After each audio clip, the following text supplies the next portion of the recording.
today's video, I'm going to show you how to use the router module in Make to split a single automation scenario into multiple independent paths, giving you precise control over where your data goes and what happens to it along the way. Make, formerly known as Integromat, is one of the most powerful no-code automation platforms available, and the router is one of its most versatile and frequently misunderstood features. Whether you're opening the app for the very first time or looking to sharpen your existing skills, this walkthrough covers the exact process I use to get consistent, reliable results. If you find this helpful, please hit like and subscribe, and let's get right into it. Before we touch anything in the interface, let's make sure the concept is solid, because understanding what a router actually does will make every step that follows feel obvious rather than arbitrary. Think of a router as a traffic director sitting inside your scenario. When data arrives at that point in your workflow, the router evaluates it and sends it down one of several separate branches, each of which can do something completely different.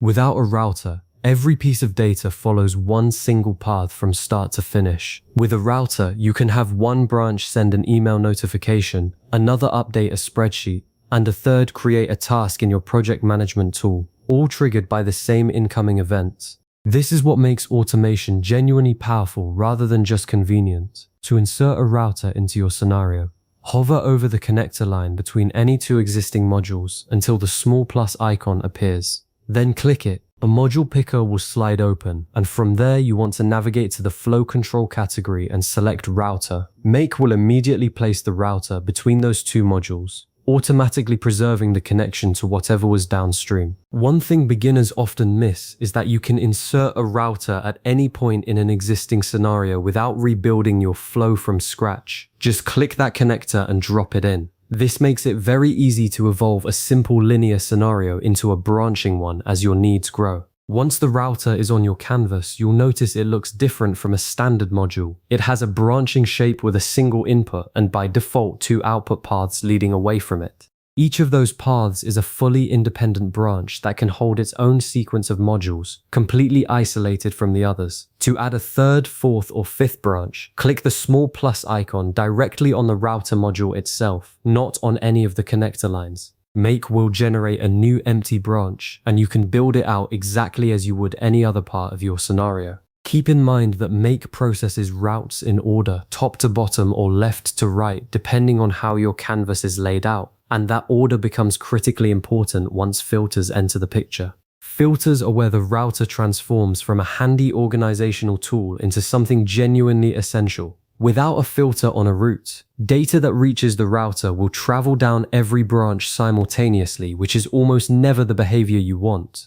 To add a filter, click the dotted line connecting the router to the first module on a particular branch. A filter panel will open, and this is where you define your conditions. You might set something like status equals completed, so that only records carrying that value are allowed to enter this path. You can layer multiple conditions using AND or logic, which gives you very fine-grained control over exactly what qualifies. A reliable best practice is to filter every route except, optionally, a final catch-all branch at the bottom that handles anything not matched by the earlier conditions. When designing your filters, think carefully about mutual exclusivity, that is, whether two routes could ever match the same piece of incoming data at the same time. If they can, Make will send that data down both branches, which can lead to duplicate actions or conflicting updates further down the line.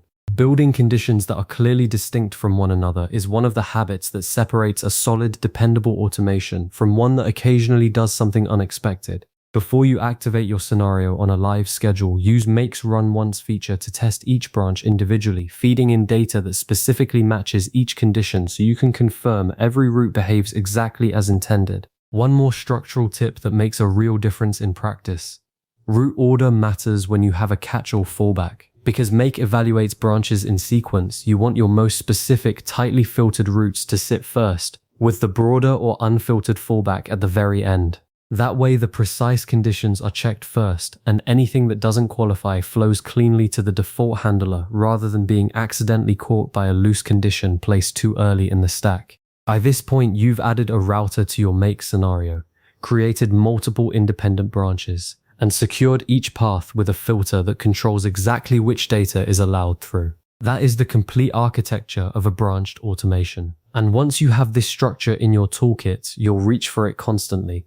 Because most real-world workflows involve at least 2 or 3 different outcomes depending on what the incoming data looks like. Save this video and come back to it whenever you need a quick refresher on the setup. And if there's a specific part of Make you'd like me to cover next, drop it in the comments below. I read every single one, and your suggestions directly shape what we build next. See you in the next one.